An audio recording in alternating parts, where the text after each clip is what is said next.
B-double-E-double-R-U-N, beer run. B-double-E-double-R-U-N, beer run. All we need is a 10 and a 5 or a car and a key and a sober driver. B-double-E-double-R-U-N, beer run.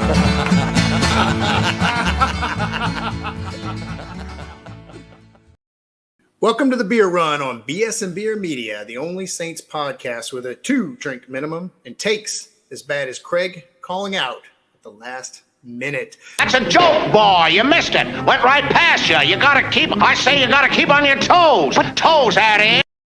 With me as always is Dale. What's up, B-Train?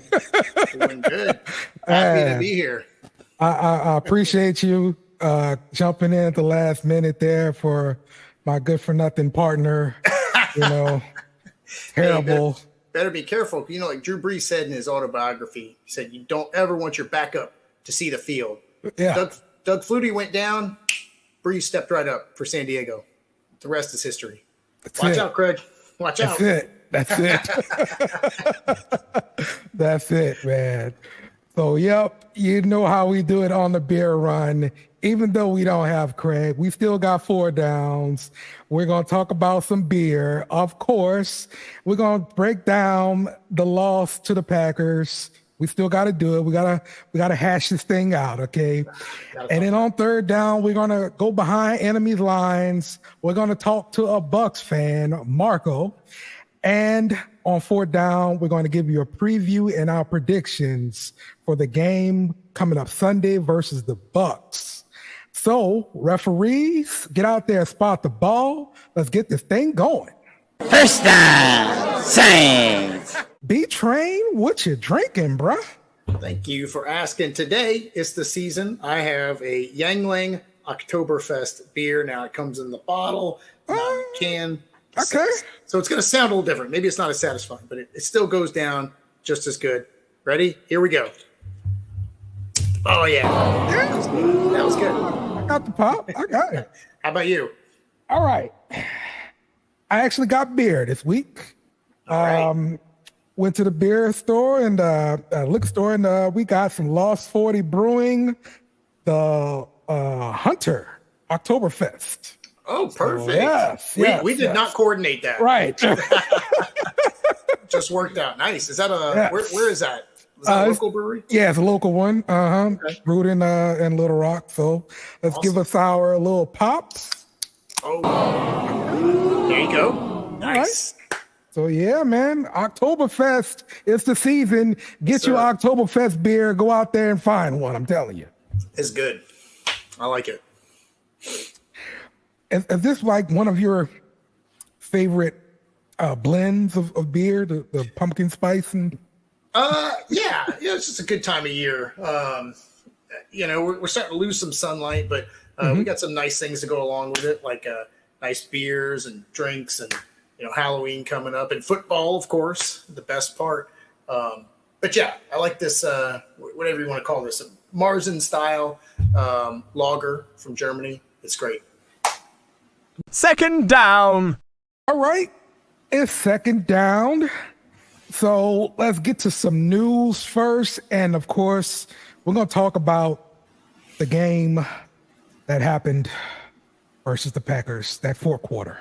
But first, the Saints cut Traquan Smith and they signed Jake Luton from the Panthers practice squad, the quarterback. So this is, Derek Carr being hurt and Hayner suspended. We got to make sure we got 3 healthy quarterbacks. So we got Jake Luton in, and it's going to give him at least 3 games of active duty pay. So guaranteed for this guy. So that's right. Well, what I like about that was if they were going to make that decision, they had to do it today. Personally, I kind of liked Simeon.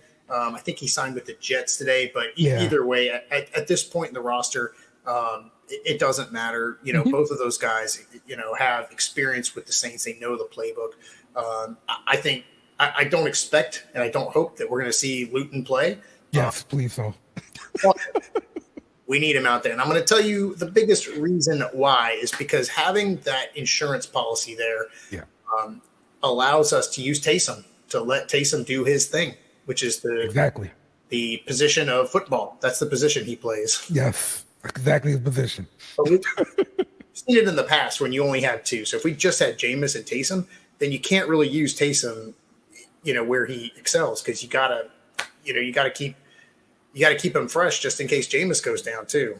Yeah, and he is still your third quarterback. Yeah. Don't get me wrong, but you got to have somebody else there, just in case. So yeah, I mean, if Jameis goes down, they're not putting in Luton; they're putting in Taysom. Yes, exactly. But at least now they got an insurance policy, so they can still, they don't have to change their game plan too much. Right. And then, like you said, that 3 weeks of pay, it's big because Hayner's still out for another 3 weeks. Yeah. So the timing works out. Mm-hmm. For sure. Well, as far as Traquan, though, that's a little disappointing. But, obviously he's been hurt. And really throughout training camp, he was nowhere to be seen. So, but I do think he brought a lot of value to the team, especially in blocking, which, as a receiver is one of those unsung characteristics you don't hear about a lot. Yeah. But he did have a lot of value to the team. And it is unfortunate he's gone. I wouldn't be surprised. Maybe he gets healthy. We can see him again at some point later on. But yeah, that was a little bit of a surprise to see him get cut today. Yeah, I think DA is sending a message to all of those non-blockers out there. Whew. Okay, yeah. You can get cut. Okay, if Traquan can get cut, you can get cut. Yeah, He put them all on notice. That's right, Hurst. You on notice, fam. Yeah, he's not the only one. Ram check. Some of these guys got to be nervous right now. Boy, nobody's exempt on that offensive line. Landon Young, good Lord. Oh, my goodness. That's right, though. Yeah. All right, so let's get into this loss. The Saints fall to the Packers 18-17. Blew a 17-0 lead in the fourth quarter. B-Train, what were your overall thoughts about the game? Did you watch it live, everything? Or? Yeah, I sure did. And I was feeling comfortable in the first quarter, in the first half. Definitely when Carr went down, that did change the dynamic of the game. But at the same time, the defense was doing great, and then they just got tired. There was a moment where I knew that we were about to witness a meltdown, and it was probably with what was it, 6 minutes left in the game roughly, when Love scored his first touchdown at Lambeau Field. And oh, by the way, didn't do a Lambeau leap. Jimmy Graham beat him to that. That was nice, But I just remember thinking, especially when they got that 2-point conversion, I looked at the clock and I was like, oh my God. I was like, I see where this, I can see this coming from 100 miles away. And, when they moved the line, when they said Jones was going to be out that morning, and the line shifted, right, from Packers being 1-point favorites to the Saints being 1-point favorites. Right. I don't know why they bothered, man. Vegas should have just left it as Vegas 1 point. They should have left as Packers 1-point favorites. Yeah. I could laugh about it now and everything. I feel it helps that the Falcons, the Panthers, the Bucs all lost. Yes. Yeah. That was frustrating. If you had told me a month ago, hey, the Saints are going to lose at Lambeau, they're going to be 2-1, I would have said, okay, no kidding. That doesn't bother me. But it's not so much that they lost, just how they did it, because they should have won that game. Yeah. Golly. Yep. I agree. Heartbreaking, but hopefully this is the wake-up call that everybody needs, and we get stuff together. Because we had 7 penalties for 102 yards. Absolutely terrible. Yeah. You could say they kind of helped them down the field a little bit, but still 7 penalties. And I didn't even think about that, and really until now. But the first half, it felt like the Packers were kind of shooting themselves in the foot more so than the Saints. I think they just got sloppy down the stretch. They got tired. They were getting sloppy. But the Packers had a lot of penalties too, and the Saints did capitalize on that at first. But you can't beat yourself like that. You got to play good fundamental ball. Yeah. Listen, it was 18 points. That's how many points they scored. Yeah. you should have won this game.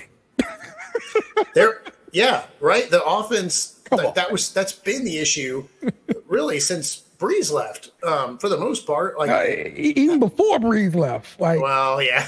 Towards the end. I can kind of go back to this Minnesota playoff game and look at statistics and kind of compare it. It looks real similar. Struggles on offense. There's a similar trend that has gone from that Peyton passed on to not Carmichael, but maybe a little bit him, but to Dennis Allen, and that is the whole, hey, let's take a commanding lead and then just blow it. Yeah, and it's just I never feel comfortable with a double-digit lead with the Saints because I've seen this before. Saw it with Sean Payton. I'm seeing it with DA routinely now. It's like they get through all their scripted plays, and some of that was you get a home run hit with the punt return for a touchdown.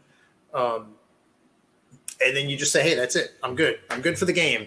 Everyone kind of takes a break after that. Yeah. Super frustrating. Well, it's too many resources being spent on the offensive side of the ball to say we can't score, 20 points. I mean, come on, y'all. With the weapons we have, I mean, even with Jameis, doesn't even have to be Derek Carr. Like with Jameis, you should be able to do that. Yeah. Yep. Yeah. So let's look at some of this sound from Dennis Allen, his press conference. He talked about the offensive line, but we're talking in particular about the Derek Carr play where he got hurt. From what I saw, it looked like he just held the ball too long. He got flung down. He took an unnecessary hit. He should have got rid of that thing.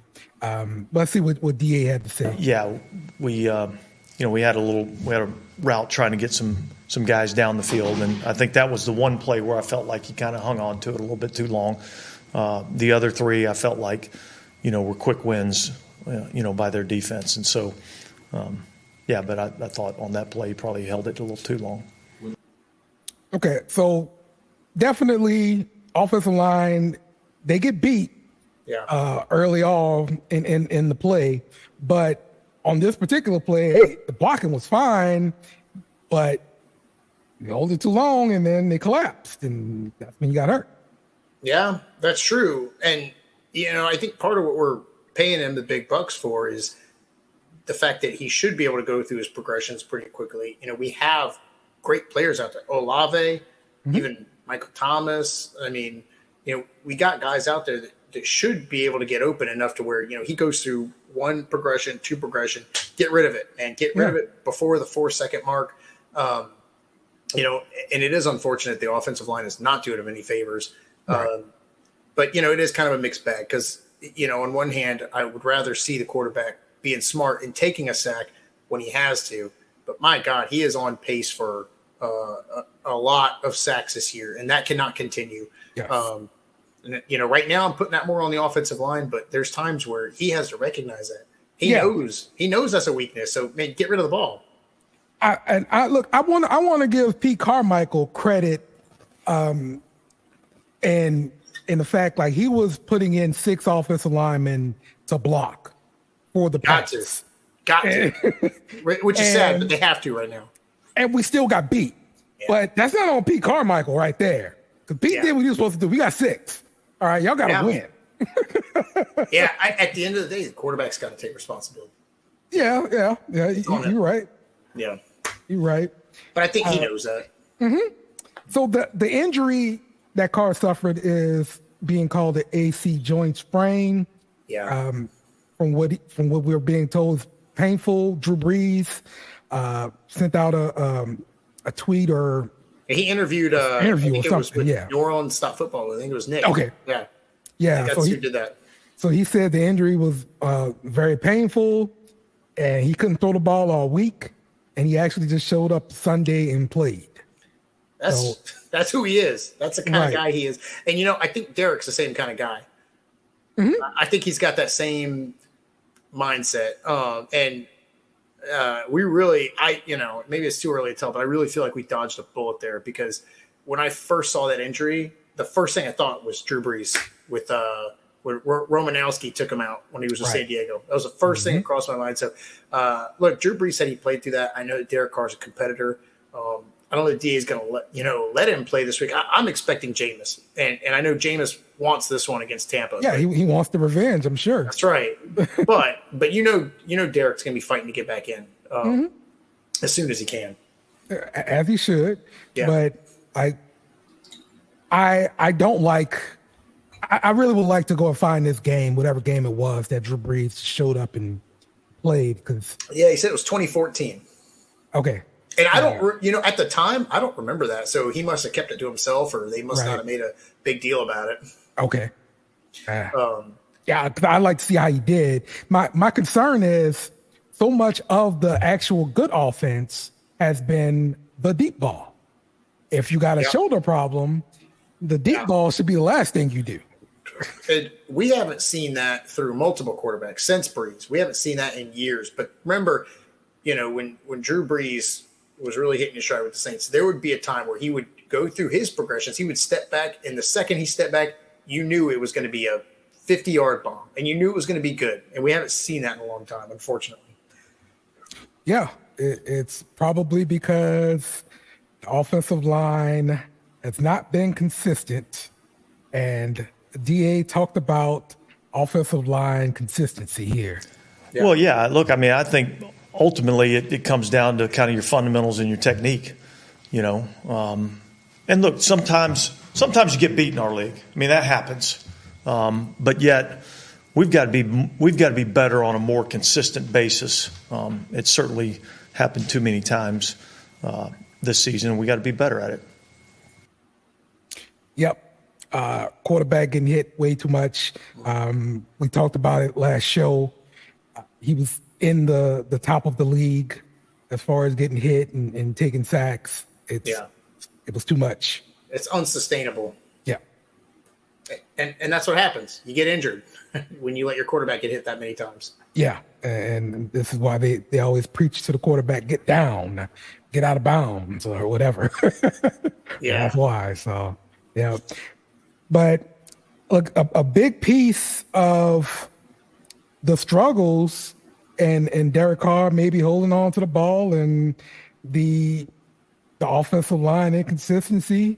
I mean, you could point to a lot of the problems on first down, and DA talked about that. Ultimately, I think, those things start up front. I think we've done a good job of identifying where we're going. I don't know that we've, always gotten to those spots every time. So, we had some plays in the game that got us ahead of the sticks, and yet there's a penalty of some sort, which then puts you back into a negative situation. So, obviously, that's something that we got to get cleaned up. And I recognize that everybody's frustrated with that, and yet we are too, and we know that that's an area that we've got to improve. It's been a struggle to run the ball, mainly because of the run blocking has been terrible. But it really shows up on first down because the Saints last game, they were always in second and long. Yeah. Like the Saints had a total of 60 plays. And 13 of those plays were from 2nd and 9 or more. Yeah. And you can't consistently win like that. And I do put more of that on the offensive line there because I'm glad we're getting Kamara back. Yeah. But I worry that with this offensive line, even with Kamara, he's still going to struggle. Mm-hmm. I mean, we had some, I guess, okay success, but they need to be able to get more positive yardage, I think. And one of the things I did like that they did here was I feel like they were incorporating Taysom a little more. Okay. I don't know. Maybe at this point I'd put him in 30% of the snaps out there. It just seems to almost always work. I'd put him in a lot more than maybe they are. That's a hot take. I know. But like they need something desperate right now. Yeah. Yeah, man. The offense, 4 of 14 on third down. That's bad. Yeah. You can't, and it hurts the defense because Yes. they're always out there. Just like you pointed out, they were tired. They got tired, but what's crazy is, and I don't have I'm not looking at it in front of me right now, but I feel like as I was watching the game, I felt like that third down percentage was just as bad for the Packers. In which case, that's unexcusable. You know, like how are you going to let them get into that same position, but they still pull off the win? Yeah, at the end. Yeah. Yeah, that's not good. That's not the position you want to find yourself in, especially if you can't run the ball. You can't close these games out. I'm telling you, man. Like we've got to definitely figure that out, man. So. So let's move over to the defense. Sure. Because last week we did. We broke Granderson off. Okay, he got the bag. That's right. And we didn't get a lot of production from the defensive line as a whole. I'm not just single line Granderson. Okay, we got 1 sack last game, and that sack came from Alontae Taylor on a blitz, which is great. But your cornerback, your secondary player, your quarterbacks and your safeties, they should not be leading in sacks. Yeah, exactly. So my question is, like, how do we get the D line more involved in the sack party here? And I just want to look at salaries, because when much is given to much is required, right? Yep. So that's true. So look, we got like the top 5 guys here, and Cam Jordan happen to be one of them, and Myles Garrett is right beneath them with like 17 million. I'm sorry, this is 17 million a year, and Cam is earning 16 million a year. So they're earning just about the same amount per year. Yep. But let's look at like sack production itself. I mean, is that close at all? Because I think Cam is getting paid for his past performance, and it's well deserved. Yeah, for sure. And I think he's earned the right to stay with the team as long as he wants to. But let's look at how. So the top guys in sacks are T.J. Watt, Danielle Hunter, Myles Garrett was right below Cam. Judon, Parsons, Archery. So those are like the top 5, 6 guys there. Hendrickson in there too with 3. Look at that. The one we let get away. Yeah. Hendrickson is up there too. Yeah. So like how do we get more production out of the defensive line itself? Because that's something we were actually expecting from, or at least hoping from Foskey, and hoping to see something from Cam and Granderson there. Dude, this team has done a lot to show that they are invested in the position. They continue to, sign these guys like Cam Jordan, got a contract. Granderson just got a contract, which was great, well deserved. But they continue to draft, heavily last year, this last draft this year. First 2 picks, defensive line. They infamously traded, basically 2 first-round picks for Davenport. They drafted Peyton Turner a couple years ago in the first round. The team has showed it's invested in the position. It's just we're not getting the results that you should. Not getting the return, yeah. Yeah, so it's unfortunate, but some of them look like they're doing okay. Breezy is promising. I think he looks promising for a young guy. Foskey, again, still young, but this early on, I'm not really seeing it just yet. But Peyton Turner, nowhere to be found. Davenport flashed at times a lot of potential, but just wasn't consistently there. And we end up relying a lot more heavily on some of these free agent guys. And they're not necessarily big name free agents, but We've done okay with some of them, like Sanders and Tano. They're good. They're good dudes. I think that the talent is there. It's just somehow the production is not happening. It's really frustrating. The only thing I can look at that point is coaching. Yeah. That's it. Yeah, I agree. So when you signed all the players and they've got deals, you can no longer fire them. They've already getting paid. So the guys that's coaching them, they brought them in. Whatever. Those are the guys that's got to get cut next. Yeah, and I don't want to come down too hard on the for the most part, the defense looks okay. I think the defense is not necessarily the problem here, but you're right though. Like the defensive line, it seems. I'm honestly just talking about return on investment here because if you're making the kind of investments to where these guys are getting paid in the top of the league, you got to have that return. Like every time I watch a Pittsburgh game, TJ Watt gonna make a play. Yeah, I don't know how he does it all the time, but he's gonna do it. Myles Garrett, you watch the Browns, he's gonna make a play. Yeah, and we need to see that from somebody on the Saints defensive line. And that's for sure. That's why I said this like months ago, like that Cam wasn't like elite, but that's why, because I don't see him every game show up, and he's a good player. He's a good player, but he's just not. He's not on that level. He's not.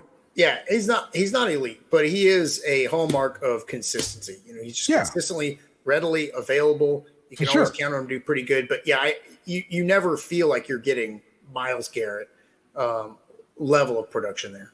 Mm-hmm. Third down for what? The Saints, the Buccaneers. All right, joining us here on the Beer Run for third down, we've got a Bucs fan, Marco. How you doing, Marco? Doing good. How are you guys? Good, man. Good, all good. The Bucs and the Saints, we're going to be facing off this week. So good to have you on. Appreciate you talking with us for a little bit. So let's just jump right into this thing. You got any beer with you, Marco? Yeah, I do actually. I'm sticking with the hard kombuchas right now, so I'm doing that for now. All right. Right on. All right. Good stuff. All right. A little lighter. Yeah. Gotcha. All right. Well, let's start off with the Bucs losing. Yay. Yeah. Hey, the Eagles. Oh. There you go. Lost to the Eagles on Monday Night Football, 25-11. And so now you guys will be coming down to the Dome. Short week. How did you feel about the last game? Like, what happened? Like, honestly, I feel like everyone kind of expected a closer game than what it was. Even I did too. But I've always thought the Eagles are stacked all from the bottom up, pretty much. I mean, every play on that roster is pretty much good. So I didn't know what to expect. I was hoping for the best, and I'm kind of not surprised the way it went down because we had a lot of injuries too, like key players. But no excuses. The Eagles dominated, so it is what it is. Yeah. The Eagles are good. Yeah. Hey man, they won the NFC for a reason, so that's right. Understand that. So let's kind of go through it. And your running game with Rachaad White leading the backfield. You've had a high of 78 yards so far throughout the three games. Are there any positive signs that the running game is improving? That's the thing. That was the biggest question this year coming into it because our offensive line switched up a lot. So having Tristan switch over to the left, I mean, that's obviously going to be good either way, but the whole other side is going to have problems at the same time. So I think it's going to slowly develop throughout the season. So I don't think it's going to be there right away. So I'm hoping that's the way it goes, but it's not looking so good at this point. I mean, Rashad is trying to make too many plays happen. I think he should just take the yards that he gets. But it is. I mean, I want to see more explosive plays, anyways. So we have so many pass catchers that. I mean, the running game, it'll help, but I think our passing game is doing good right now. So hopefully, keeping to that and sticking with that, it'll help out the run game. We'll see. You know, I'm contractually obligated to ask about a former LSU Tiger that's on your roster in Trey Palmer. You know, he last came from Nebraska, but you know, he still went to LSU. So, I mean, Palmer. what have you seen from him as a receiver? I know he's a really speedy guy. I mean, you talked about kind of opening up the offense. Has Baker looked for him down the field, son? I feel like what I've seen is that he really does allow Chris Godwin to open up because he's one of the options because he's always there. He's playing a lot of routes right now or running a lot of routes, but at the same time, I don't think it's necessarily helping him out. It's more so helping Chris Godwin out. Yeah. But he's definitely made a lot of plays in the offseason and, you know, in the beginning of the season, but I don't think he's made enough plays to kind of stand out on his own. But I'm a big fan of Trey Palmer, actually. He's done more than I expected. I thought he was just going to be more of a deep threat guy, but he's doing it all for us. So I think it'll help us out in the long run. Hopefully everyone stays healthy. Yeah. P-Train, you want to take the next question? Yeah, sure. Man, so every year I always get excited about this matchup, Mike Evans and Marshawn Lattimore. Mike Evans obviously is an amazing wide receiver, you know, one of the best in the league right now. And even last night he had that amazing catch, you know, SportsCenter highlight reel stuff there for a while. But him versus Marshawn, I feel like typically Marshawn, you know, generally gets the better of them. You know, how do you think he's going to fare this week versus the Saints secondary, specifically against Lattimore? Yeah, I mean, that's the only side I feel confident in is our offense because we might not even have two of our corners. But besides the point, I mean, I feel like Mike Evans always does bad against Marshawn, and that's the realist part of me that, you know, I'm a realist too at the same time. So Marshawn's done really good against Evans, but this whole offense has changed up a little bit with the new offensive coordinator. So I think that's what kind of keeps me intrigued with this matchup to see how better we utilize Mike Evans, because I know like throughout these years, Marshawn has always had the better side of it. But I don't know. I don't see him having a huge game either way. But I don't know. It depends on how the run game is. But at the same time, like you guys mentioned, it hasn't been working for us. So. Yeah, honestly, it's going to come down to the defense on the Bucs side to see who wins this game or not. Well, and what I noticed with Marshawn is that he's elite. He's amazing. I mean, I think even though he's pretty young still, like he's putting together what I think is a future Hall of Fame career. But there's definitely games where I feel like I don't want to say he takes off, but like against the Packers, you know, I thought he could have done more. But then somehow he'll rise up, like when he plays against guys like Mike Evans, and he'll just lock them down. It's not always the case, but that's just generally been the expectation. So I'm looking forward to that. I did not know that you guys were down a couple secondary players. So well, Jamel Dean got hurt at the end of last game, so who knows if he even plays this week. Yeah, and Carlton's been out for a couple, so I don't even know if he's going to be in there. But Marshawn's having a really good year this year, so that's the one thing too. So he's playing lights out, but like you said, he's always playing really good against Mike Evans no matter what. So he steps up. Yep, exactly. I mean, and that's what you want. You know, you want your play to come out, but you want it more consistently. But I don't know, man. I'm excited to see this game. Yeah, and you know, maybe Godwin could have a good game. I don't know, because our second. Yeah. And Adebo, our second cornerback, was out last week, but in his place, Alontae Taylor started, who actually played in what I think is his more natural position on the outside instead of being in the slot. And he actually looked really great. So if we have Marshawn and Alontae Taylor on the outside, then I think, you know, we'll be pretty good, but we'll see. We'll see who steps up. I think, honestly, this might be the Trey Palmer game. He might step up. I mean, you never know. This might be the one. Because, like, if Marshawn's getting locked down, Godwin, he hasn't been as great this year. I mean, I don't think it's necessarily him, but I think Trey Palmer might break out this game. Hopefully. Oh my goodness. Well, how's y'all's defensive line look? Because they're going to feast. I was talking to Kyle, Yeah. my friend. You guys know him, and I was telling him Penning. I don't know how you guys feel about Penning on the left side, but I feel like you guys are missing Armstead. That's my biggest thing that I've noticed. But that's just. I mean, I don't know. That's just me seeing from the outside in. But I think our D line has been pretty decent. We're missing our rookie D tackle, our first round pick this year. So I'm excited to see him like on the field again, or finally, because he only played a couple snaps. But if he plays this game, I think that makes our defense that much better. But only if our corners are healthy and are out there on the field. That is. So I mean, the D line, like you said, I don't know how your offensive line is doing, but I don't think it's as good as it's been in the past. So we might do better this year. Jameis is going to be running for his life out there. Yeah. Oh, that Jameis matchup, man. I'm excited. It's personal. For that too. This one is personal for Jameis. It is.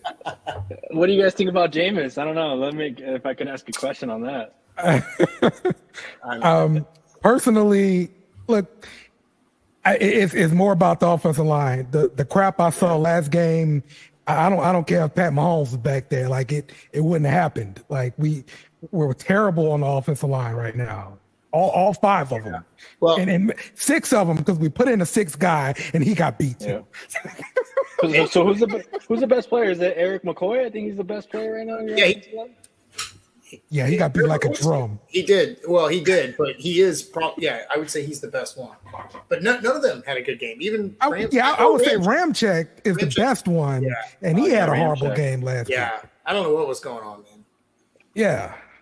If Jameis has a bad game this week, I mean, I don't think he'll have a horrible game, but I think like you said, it depends on the offensive line. Well, like Tomas said in the beer chaser, right? I think it's just Carr when he's in, he has a sense of calm. He articulated it a really good way that when Jameis comes out, it's a little more chaotic. And I know he really wants to beat the Buccaneers. I think he really wants to do that, and he just hasn't really had a really good chance to do it yet. So, given the whole week of preparation, you got to figure Carr is probably still out this week. I think it'll be interesting to see. I think he's got talent, and I love the energy he brings just in the locker room. And I wasn't a big fan of the signing a few years ago, but I mean, really, he's definitely seems like he's humbled himself pretty significantly, just with the contracts he's taken and the attitude he's had. I'm 100%. I don't necessarily want him to be the long-term starter, but in opportunities like this, I'm certainly rooting for him. Yep, for sure. So let's wrap it up with this question. Well, I want to ask about the game too, your prediction at least. But how do you think Baker has looked so far? Has it been okay? Is it better than you thought? He's been way better than I thought. But I also think a lot of the credit goes to our OC, Dave Canales. He's definitely switched up our whole, I think, offensive culture, because our defensive culture has been there, but it's just been more on the offensive side. I mean, obviously, when you have Tom Brady, it's elite. But, switching over to someone else is always going to be a challenge. But Baker's definitely stepped up. I think he's really confident, having fun, which is the biggest thing with him. I think that always helps him out.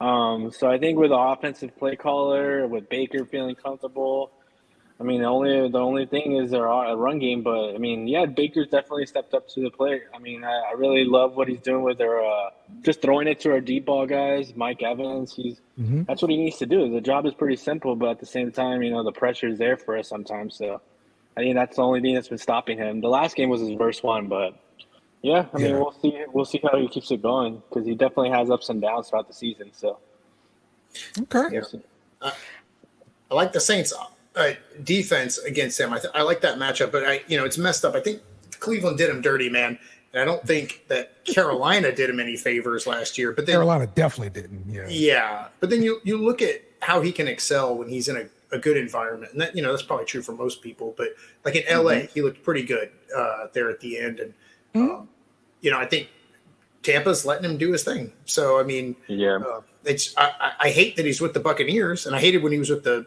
Panthers last year because I feel bad for him. I think he seems like a good dude and seems like a good quarterback. But yeah, I do hope, and I think that the Saints defense will excel against him. No, definitely. And one thing that I wanted to say is he's also had an off season where the other time he got traded mid-season and then he went to the Rams and this and that. So I think that's one of the things that's helping him out is having a full off season with his receivers. So we've been on the same page, or they've been on the same page. So that's what's been the biggest thing for us. Okay. All right. Well, it's that time to make prediction. How do you see this game playing out, Marco? Well, I did see something that you guys did or have been doing, and that's like, what is it, keeping teams under 20 for 11 games straight now or something like that? Mm-hmm. So I don't know. That's the thing that's been on my mind, and I don't know if our corners are playing, if we have everyone in the mix. I could see us winning by at least a field goal. But if our corners aren't playing, I could see you guys winning by 1 or 2 touchdowns. That's all I'm going to say. Okay. All right. Well, the Saints currently are a 3-point favorite. We'll see how that line shakes out at the end of this thing. But yeah, man. So hey, we'll have you on again the next matchup, and we'll talk about it again. How about that? No, appreciate it. Appreciate that having me on, guys. It was a blast. But yeah, I mean, I love talking football, so I'm always down. For sure, man. Appreciate you joining us. Who dat? They're going to go for it here on 4th down. It's time to predict the game here. Saints, the Bucs are coming to the Saints here. Yes. So what do you think about this game, B-Train? I think it's a home game after 2 in a row. I like the matchup against Baker. I'm not jumping off the ledge yet about the Packers game, even though that was frustrating. And there's been a lot of doom and gloom on this podcast, right? We recognize the shortfalls. They're there. But all that being said, I like their odds, okay? I think this is the game. They get to 20 points. I don't even want to – What? They're going to get to 20, and that's all they need. That's all this offense needs. I'm predicting Saints 20, Bucs 17. Maybe that's a little safe.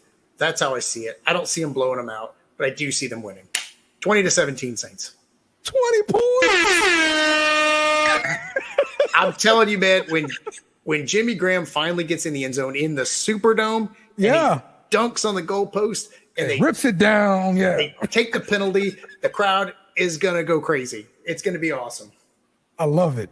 Yeah, I love it. Okay. We forgot to do this part. Sure. Whatever the guy before us said, ignore that guy. That guy don't know anything he's talking about. I don't know why we keep having these Bucs fans and different fans from other networks and different places coming on here. It's terrible. Don't listen to him. He's drinking kombucha. He's not even drinking beer. It's the beer run. Come on, man. I'm pretty sure Craig's reminded you of that before, Dale. But yeah, yes. All right. So I'm thinking the Saints are going to bounce back. Being led by Jameis Winston, he gets the revenge he's been seeking. Yes. He got knocked out the last time he played the Bucs, I want to say. Yep. That's the game where he got injured. Yeah. That was embarrassing. He can't go out like that. Yeah.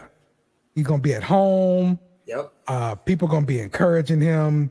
Okay. We're going to eat a W. He's going to eat the freaking W. That's what I'm talking about. Yeah. And it's going to be a quarterback controversy after this, okay? Oh, wow. Big quarterback controversy. Should we continue to start Jameis Winston? That's what it's going to be, okay? Oh, my God. That's the prediction. All right, we scoring 20 points, too. I like that prediction, too. Yeah. Go out and bet all your money on this stuff, and don't call me back if you lose, okay? So next week on the beer run, it's going to be quarterback controversy. That's going to be the topic. That's the topic for next week. I'm telling you right now. All right, quarterback controversy. I'm here for it. I love it, man. But I'm really, really hoping that we bounce back and all is well. And we see Derek Carr come back the week after. And we can get this season going, and the offensive line gets everything straight. That's what's going to happen this week. Yep. Okay. Wrap up our place as the rightful owners of the NFC South. Tom Brady's gone. We're back. That's right. That's right. So both of us are picking Saints to win. Yes, sir. I'm guaranteeing this thing because Jameis is going to start. Okay. Let's go Saints. Who dat? All right. As always, that's it for me, the B Train, and my co-host here, Dale. Please join us every week. Look forward to having you. That's right. That's right. We'll see you next week. Who dat? Who dat?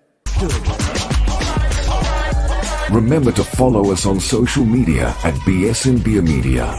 Also, smash the like button on YouTube and share with friends.